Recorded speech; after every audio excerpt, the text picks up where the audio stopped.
હરે કૃષ્ણ. નૃપાસ કિચનમાં તમારું સ્વાગત છે. શિયાળો ચાલુ થઈ ગયો છે. સરસ મજાની ગુલાબી ઠંડી પણ ચાલુ થઈ ગઈ છે. તો ચાલો આજે સરસ ABC ગમીઝ બનાવીએ અને સરસ શિયાળામાં તાજા રહીએ. તમે મારી ચેનલ સબસ્ક્રાઈબ ના કરી હોય તો જલ્દી કરી દેજો, જેથી આવી જ ઇન્ટરેસ્ટિંગ રેસિપીઝનું નોટિફિકેશન મળતું રહે. તેને માટે બેલ આઇકન પણ દબાવવાનું ભૂલતા નહીં. ચાલો તો રેસીપી શરૂ કરી દઈએ.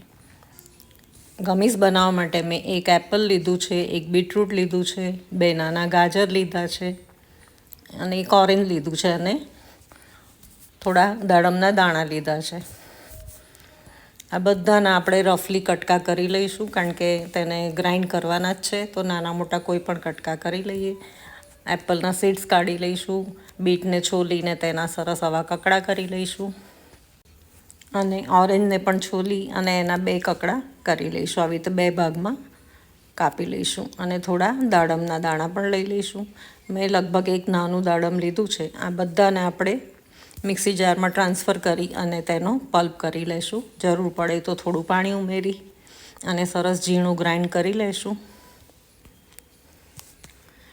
આ ગમીઝને તમે અગાઉથી બનાવી અને 3-4 મહિના માટે સ્ટોર પણ કરી શકો છો. ઘણી બધી બનાવીને ફ્રીજમાં સ્ટોર પણ થઈ જાય છે. તો આખો વિન્ટર તમે આનો ઉપયોગ કરી શકો છો અને હેલ્ધી રહી શકો છો. જો આ રીતે પલ્પ થઈ ગયો પછી આપણે તેને ગાળી લઈશું. મેં ડાયરેક્ટ પેનમાં ગાળી લીધું છે. જેમાં આપણે તેને કૂક કરવાનું છે તે પેનમાં જ મેં ગાળી લીધું છે. હવે આ ગાળી લીધા બાદ પલ્પ જે વધે તે આપણે ફેંકી નહીં દઈએ. તેને આપણે ફ્રીઝમાં મૂકી રાખવાનું અને તમે જ્યારે બી ફેસ પેક બનાવો તેમાં થોડું ઉમેરીને તેને અને રોજ સવારે નહાતા પહેલાં પણ તમે આ પલ્પને ચોપડી લેશો ફેસ પર અને પછી વોશ કરી લેશો તો પણ એકદમ ગ્લો થશે.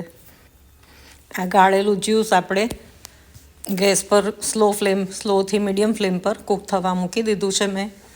અને આ અગર પાવડર છે, જે વેજીટેરિયન જીલેટિન કહેવાય, તે મેં 2 ચમચી ઉમેરી દીધું છે.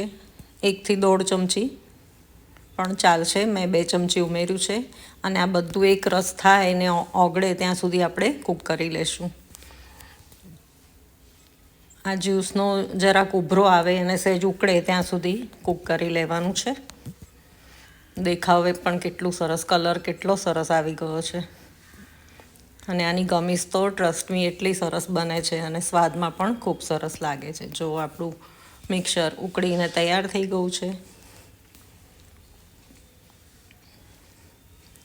તો હવે તેમાં અડધો લીંબુનો રસ ઉમેરી દઈશું, જેથી સ્વાદમાં પણ સારું લાગે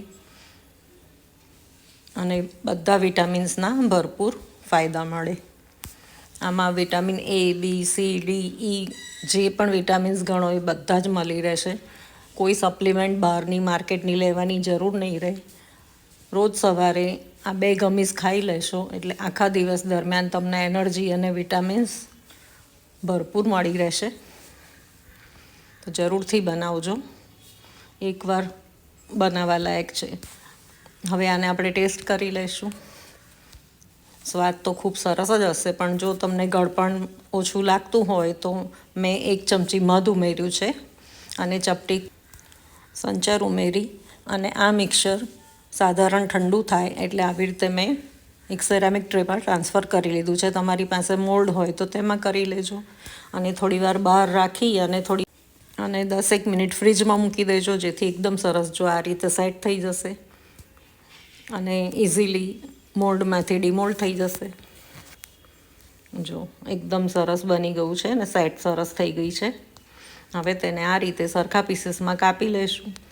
તમે ઈચ્છો એ પ્રમાણે પીસીસ પાડી અને શેપમાં કાપી શકો છો. મેં આ રીતે આંગળીનું માપ રાખી અને ચોરસ પીસીસમાં કાપી લીધી છે. આ રીતે ગમીઝ તમે બનાવી લેશો તો રોજ જ્યુસ બનાવવાની ઝંઝટ નહીં રહે અને શિયાળાના વધારે પડતા કામમાં થોડી રાહત રહેશે. જો આપણા ગમીઝ એકદમ સરસ બનીને તૈયાર થઈ ગયા છે. કલર પણ કેટલો સરસ લાગી રહ્યો છે અને જોતાં જ ખાવાનું મન થઈ જાય અને બાળકોને તો ખૂબ જ ગમશે. તો ઘરમાં સૌ કોઈ ખાઈ શકશે, નાના મોટા વડીલ દરેકને આ ઉપયોગી છે. વળી આ ખાવાથી આના ફાયદા બી કેટલા છે. સ્કિન, વાળ, હેલ્થ માટે, ઓવરઓલ તમારા બોડી માટે ખૂબ જ હેલ્ધી છે. તો જરૂરથી બનાવો. અને હોમમેડ એકદમ હાઇજેનિક છે અને પ્યોર પણ છે. મેં બહારથી માર્કેટમાંથી એકવાર મંગાવી હતી તો આનાથી 3 ગણા ભાવમાં આવી હતી અને આપણને ખબર પણ ન હોય એમાં શું શું ઉમેરાયું છે. તો ઘરે બનાવવાથી ઘણા ફાયદા રહે છે. તો જરૂરથી બનાવજો. અને મારી વિડીયોઝ જોવાનું ગમતું હોય તો એક લાઈક જરૂરથી કરી દેજો.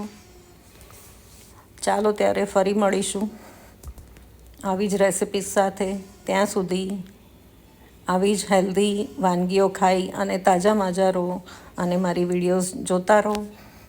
હું આગળ પણ આવી જ હેલ્ધી રેસિપીસ શેર કરીશ. તો stay connected. Thank you for watching. આવજો.